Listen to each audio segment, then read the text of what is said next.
चश्मा लो के यहाँ पर।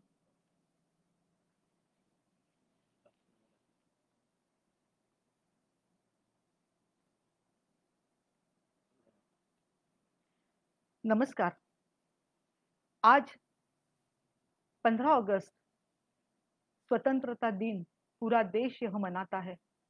इस स्वतंत्रता दिन को जिन्होंने हासिल किया उन सभी क्रांतिकारियों को नमन करने के लिए प्रहार संस्था के माध्यम से आज हम एक क्रांतिकारक को याद करेंगे।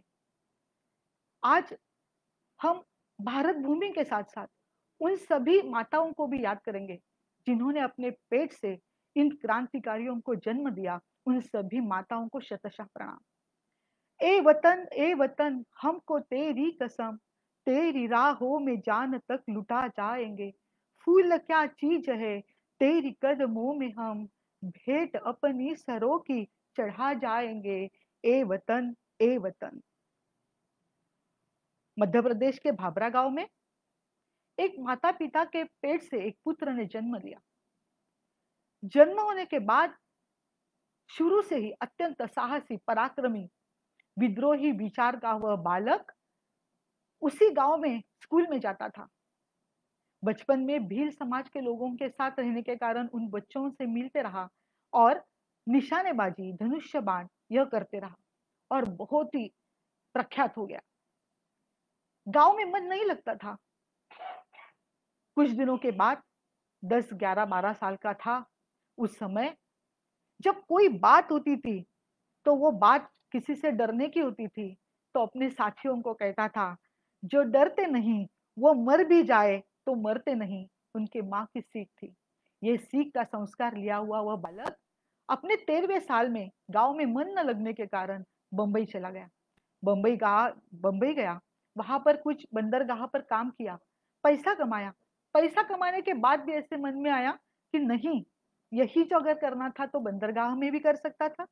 इसलिए वहां से वह बालक अपने माता पिता के इच्छानुरूप काशी चला गया। काशी में माँ पिता को संस्कृत अपने बच्चे ने पढ़ना चाहिए, इसकी बहुत इच्छा थी। उसी दौरान 1919 में जालियनवाला बाग हत्याकांड हुआ, हम सभी जानते हैं। उस हत्याकांड में जिस बर्बरता से अंग्रेजों ने भारतीयों को कुचल डाला, सभी तरुणों के मन में आग सी लग गई थी और उसका पूरा विद्रोह मन में था। जब यह बच्चा काशी के अध्यापक स्कूल में गया तो वह अध्यापन क्षेत्र, स्कूल, महाविद्यालय, यह केवल संस्कृत अध्यापन करने वाला नहीं था। तो वहां पर जो भी छात्र थे उनके मन में क्रांतिकारी गतिविधियां भी वहां चलती थी। उसी समय 1921 में महात्मा गांधी जी ने असहकार आंदोलन शुरू किया और उस असहकार आंदोलन में अपने सभी छात्र मित्रों के साथ यह बालक भी उस आंदोलन में शामिल हुआ। नारेबाजी हुई, भारत माता की जय, वंदे मातरम। सब छात्र भारत माता की जय जयकार कर रहे थे। उसी समय अंग्रेजों ने उन्हें पकड़ लिया। जो बड़े छात्र थे वो बड़े छात्रों को लेकर गिरफ्तार कर लिया गया, लेकिन यह 15 साल का बालक, उम्र कम थी, इसलिए पुलिस अधिकारियों ने उन्हें जज के सामने खड़ा कर दिया और जज ने उनसे कहा, बालक तुम्हारी उम्र कम है, तुम माफी मांग लो, हम तुम्हें छुड़वा देंगे। लेकिन वह साहसी, पराक्रमी बालक, उसने मना कर दिया। जब जज ने उसको पूछा, तुम्हारा नाम क्या है, तुम्हारे पिता का नाम क्या है, तुम्हारा पता क्या है, तो मेरे सभी मित्रों, उस 15 साल के बालक ने जो उत्तर दिया, तुम्हारा नाम क्या है, उसने अपना नाम आजाद बताया। पिता का नाम क्या है, स्वतंत्रता, स्वाधीनता बताया। तुम्हारा पत्ता क्या है, वह बताया जेल खाना। उस समय से भाभरा गांव में पंडित सीताराम तिवारी, मां जागरानी देवी के पेट से जन्मे हुए यह बालक का बचपन का नाम था चंद्रशेखर तिवारी। अपने 15 साल के उम्र में इस बालक ने अपना नाम रख लिया चंद्रशेखर आजाद। चलो आज हम चंद्रशेखर की आजाद की क्रांतिकारी शूर गाथाएं सुनते हैं। जब जज ने ये उत्तर सुना तो जज को गुस्सा आ गया और जज ने कहा, तुमको 15 बेतों की सजा दी जाएगी।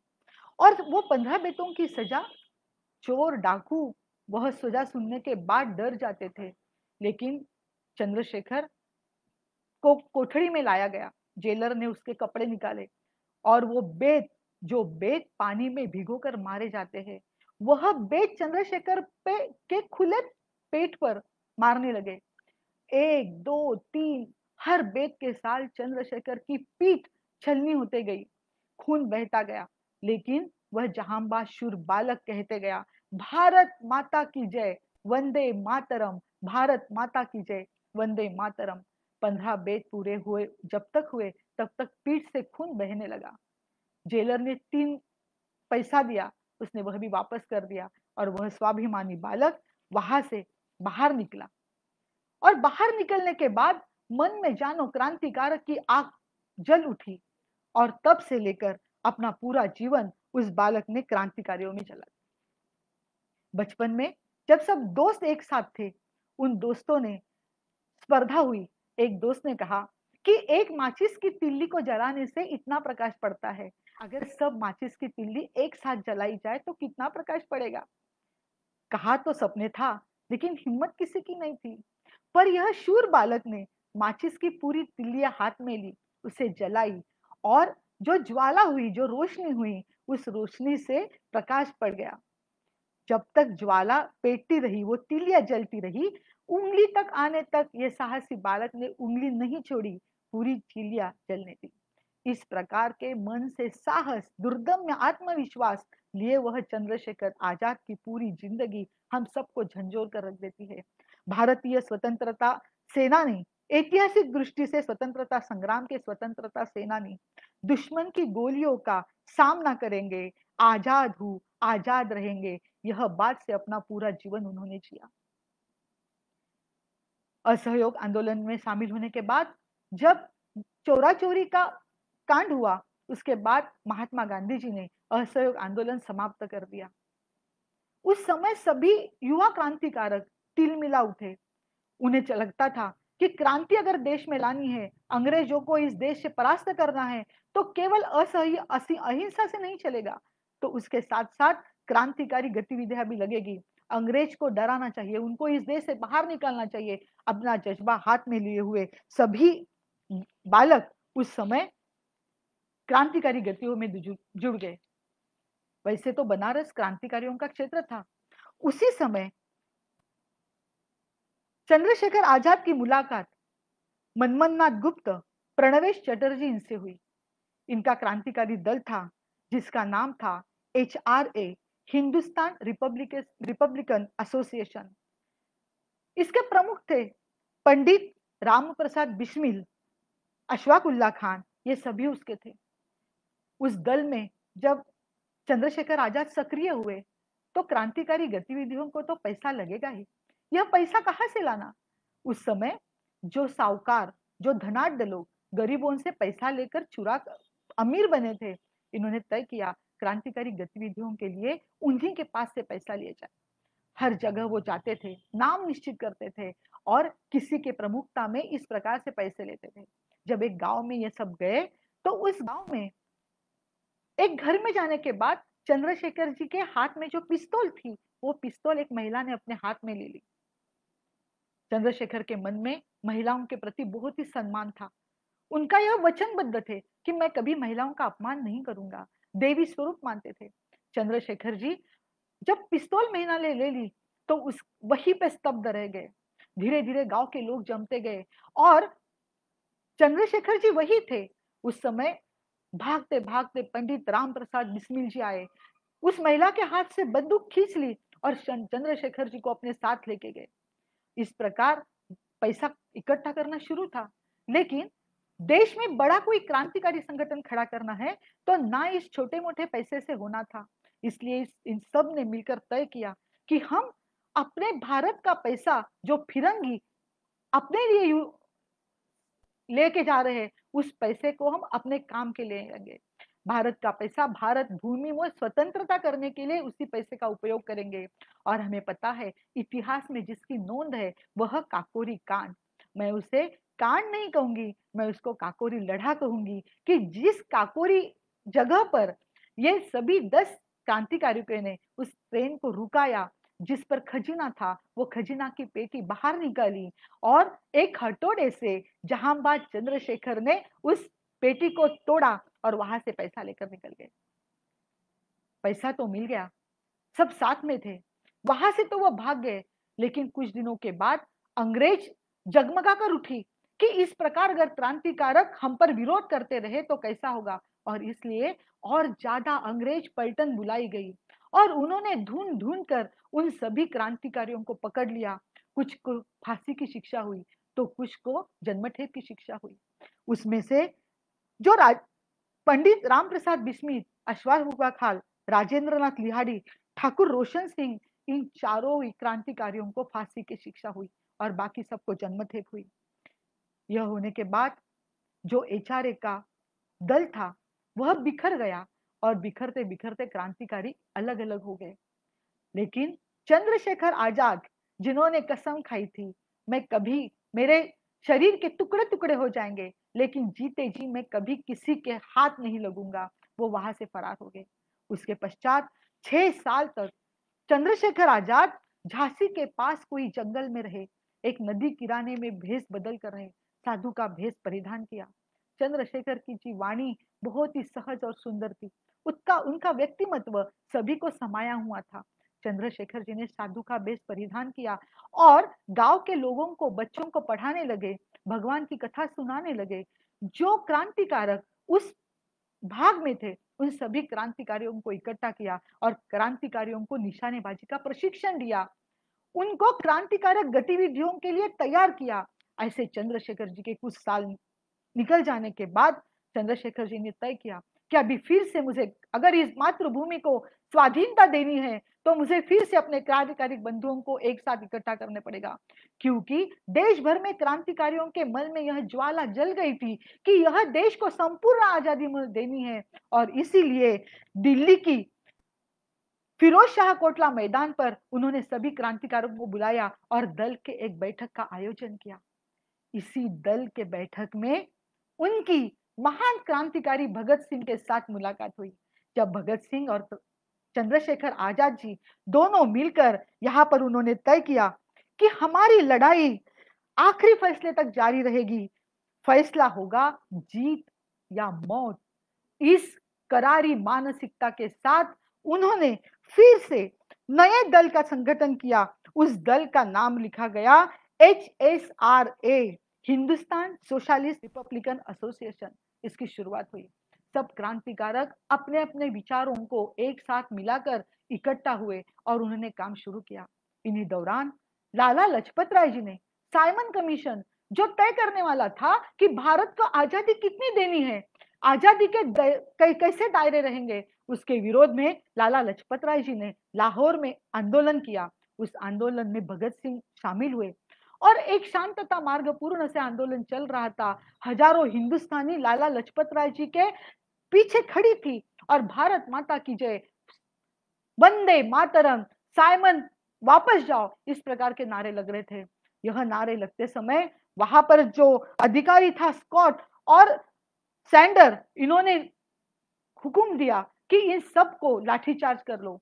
और जो शांतिता मार्ग पूर्ण से लाला लाजपत राय आंदोलन कर रहे थे, बेदर्द होकर अंग्रेजों ने उनके सर पर लाठीचार्ज किया। इतनी लाठी हमारी कि वहां पर खड़े लाला लाजपत राय रक्त से पूरे रक्तान्वित हो गए। और जब उनको अस्पताल में ले जाया गया, कुछ क्षण के पश्चात उनका निधन हुआ। वहां से भगत सिंह आने के बाद खौल मिला उठे और उन्होंने तय किया कि लाला जी का मृत्यु ऐसा ही नहीं जाएगा, तो लाला जी का मृत्यु का बदला लिया जाएगा, क्योंकि इस प्रकार अगर अंग्रेज को हम आजाद छोड़ देंगे, अंग्रेज को कुछ विरोध नहीं करेंगे, तो ऐसी दमनशाही चलती रहेगी। और फिर भगत सिंह ने वह विषय रखा कि हम लाला जी के मृत्यु का बदला लेंगे। और यह उसको पूरा करने के लिए योजना बनी। 15 दिसंबर को लाला जी के मृत्यु का बदला लेने के लिए राजगुरु और भगत सिंह पुलिस स्टेशन के सामने खड़े रहे।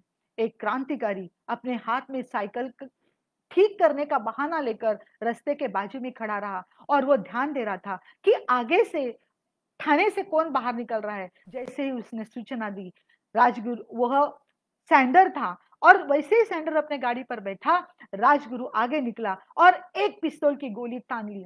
पीछे से भगत सिंह जी आए, उन्होंने 4 गोलियां मार दी।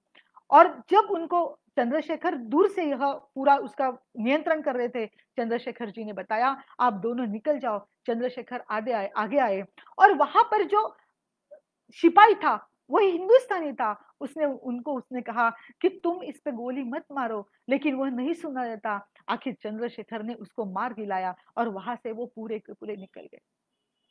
यह जो क्रांतिकारियों का एक साथ रहना था, वह एक मेक की शक्ति थी, परस्पर एक मेक को राष्ट्र भाव से जागरूक करने का व्यवहार था। ऐसे ही यह सब नौजवान क्रांतिकारक अपने देश के लिए अपनी कुर्बानी देने का हौसला लिए हुए जब एक साथ रह रहे थे, तो मानो कभी उनको पेट भर अनाज भी नहीं मिलता था। पूरे समय दिन में दिलो दिमाग में एक ही बात थी कि मेरी राष्ट्रभूमि, मेरी मातृभूमि को मुझे संपूर्ण आजादी देनी है। एक दिन शाम के समय ये सब बैठे थे, राजगुरु सोए हुए थे, बाजू में भगत सिंह, सुखदेव और चंद्रशेखर जी बैठे हुए थे। चंद्रशेखर जी राजगुरु की तरफ देखते हुए बोले, अरे आपको पता है क्या, यह राजगुरु इतना सोता है कि चलते चलते भी सो जाएगा, और ऐसे सोते सोते जब इसको जाग आएगी तो वो देखेगा कि वो यहाँ पर नहीं, तो वो जेल के दीवारों के अंदर है, और जागकर बोलेगा, अरे मैं जेल में आ गया। उसी समय राजगुरु बोले, ये तो कोई बात नहीं, हमारे जो भगत जी है, ये भगत जी को जब पुलिस पकड़ने आएगी तो भगत जी चित्रपट गृह में चित्रपट देखते रहेंगे, और जब सिपाही उनको पकड़ने आएगा तो भगत जी बोलेंगे, जेल तो जाना ही है, पहले ये चित्रपट तो देख लो। भगत जी बोले, मुझे तो फांसी होगी, मुझे तो पकड़ा जाएगा, लेकिन हम आपको बताए, वो चंद्रशेखर जी को पंडित जी कहते हैं। उन्होंने कहा, पंडित जी को तो फांसी लगाने के लिए अंग्रेजों को दो डोरियों का इस्तेमाल करने पड़ेगा। उन्होंने पूछा क्यों, तो कहा आपका इतना हट्टा कट्टा शरीर जो है, दो फांसी के गज आपको लगेंगे। उस समय चंद्रशेखर जी ने अपने पिस्तौल उठाई और उन्होंने कहा, जीते जी मैं कभी अंग्रेजों के हाथ नहीं लगूंगा, ये मेरे पिस्तौल से मैं आखिरी दम तक लड़ूंगा, और मरूंगा तो अपने बलबूते पर मरूंगा, कभी अंग्रेजों को नहीं मारा। इस प्रकार से बातें करते हुए, जब पेट में अनाज नहीं, मन में अंगारी चली हुई है कि मेरे मातृभूमि को मुझे स्वतंत्रता करना है, पीछे अंग्रेज अधिकारियों का हर समय पीछा रहता था कि कब इन क्रांतिकारों को हम पकड़ेंगे। ऐसे होते समय लाला लाजपत राय के खून का जब बदला ले लिया, उसके बाद भगत सिंह ने सोचा कि इस तरह कितने दिन हम लोगों के परे होकर काम करते रहेंगे।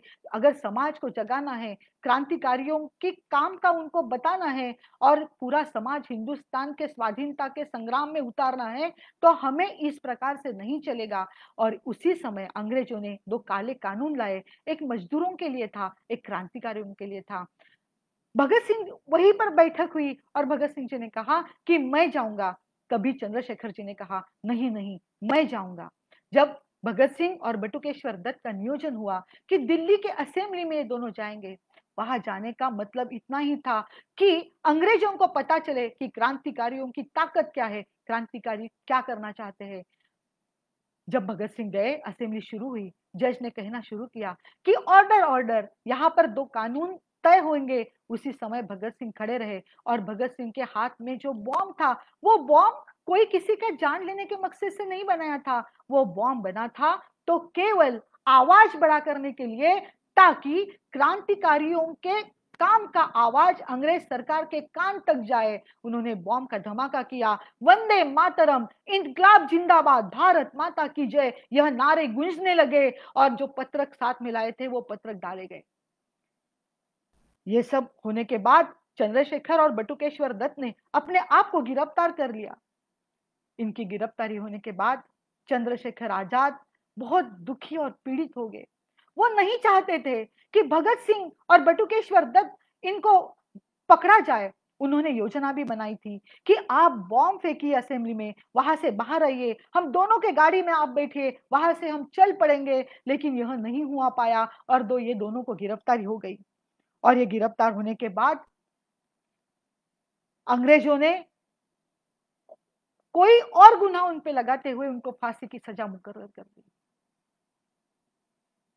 फिर भी चंद्रशेखर आजाद क्रांतिकारियों के साथ काम करते रहे और आजादी का जुनून करते रहे। भगत सिंह राजगुरु सुखदेव की फांसी दूर करने के लिए, उनको जन्मठेप हो, उनकी फांसी रद्द किए जाए, इसलिए वह इलाहाबाद में पंडित नेहरू से मिलने गए। और पंडित नेहरू से मिलने के बाद उन्होंने उनसे बात की कि आप इन तीनों की फांसी रुकवा दीजिए। क्या भारत स्वतंत्र होने के बाद इनको जो फांसी लगी है वो फांसी की शिक्षा रद्द हो जाएगी? लेकिन पंडित नेहरू ने सभी सवालों का जवाब नकारात्मक दिया। उनमें बहुत सारी बहस हुई और पंडित चंद्रशेखर आजाद उनसे बात कर कर बाहर निकले। जब बाहर निकले, वो दिन था 27 फरवरी 1931 का। वो बाहर निकले, उस समय उन्होंने अपने कोई साथीदारियों को मिलने के लिए इलाहाबाद के अल्फ्रेड पार्क में बुलाया था। अल्फ्रेड पार्क में जब सुखदेव राज वहां पर आए, चंद्रशेखर आजाद उनसे मिले। मिलने के बाद उन्होंने कहा, यह कुछ पैसे हैं, राजगुरु के परिवार को पैसों की आवश्यकता है। सुखदेव राज, क्या आप वह पैसा उनके तक पहुंचा देंगे? उसी समय उन्होंने गाड़ी का आवाज सुना और एक गाड़ी से अंग्रेज अधिकारी, पुलिस अधिकारी उतर कर आने लगे। उन्होंने देखा, उन्होंने गोलियां बरसाना शुरू कर दिया। चंद्रशेखर आजाद ने सुखदेव राज को अपने साथ लिया, पेड़ के पीछे गए और सुखदेव राज को कहा कि सुखदेव राज, आप यहां से निकल जाइए, आप यहां मत रुकिए। सुखदेव राज नहीं मान रहे थे। फिर भी चंद्रशेखर जी ने कहा कि आपका जाना आवश्यक है और वहां से चंद्रशेखर राज, सुखदेव राज निकल गए। अकेले चंद्रशेखर आजाद जामुन के पेड़ के नीचे खड़े रहे। उधर से 80 पुलिस अधिकारी, जो एक एक अधिकार के मायने में रखते थे, वह 80 अधिकारियों की पलटन एक अकेले चंद्रशेखर आजाद के आगे पीछे अल्फ्रेड पार्क में बिखर गई। उन्होंने गोलियों का बर्षाव शुरू कर दिया। चंद्रशेखर आजाद के पास पिस्तौल थी।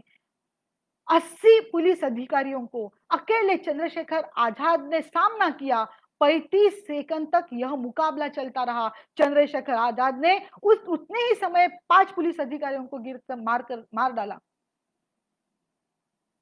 और जब अंग्रेज अधिकारियों ने चंद्रशेखर आजाद के पैर को गोली मारी, वह जांबाज सिपाही, भारत मां का स्वातंत्र सेनानी, उस जामुन के पेड़ के पीछे वाड़े में बैठ गया।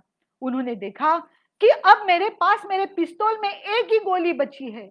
मन में दुख था, दर्द था कि हे भारत माता, तेरा पूरा स्वतंत्रता होने तक मेरा जी मैं नहीं जी पाया। इस वेदना के साथ चंद्रशेखर आजाद जामुन के पेड़ के नीचे बैठे, अपने खीसे से एक गोली निकाली, पिस्तौल में वो गोली भरी,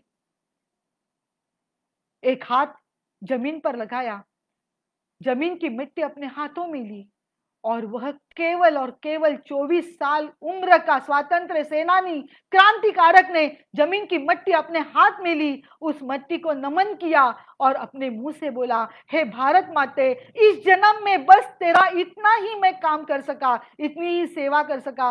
हो सके तो मुझे दोबारा जन्म देना, ताकि तेरे स्वतंत्रता के लिए मैं आजादी की यह रणभूमि में फिर अपने आप को झोंक दूंगा। चंद्रशेखर आजाद जी ने वो मिट्टी अपने हाथों में ली, उसे नमन किया और एक जो गोली थी अपने पिस्तौल में डाली और अपने कनपटी पे पिस्तौल डाली। भारत माता की जय, वंदे मातरम कहते हुए वह 24 साल के जांबाज सिपाही ने अपने कनपटे पे पिस्तौल लगाकर अपनी शहादत ले ली।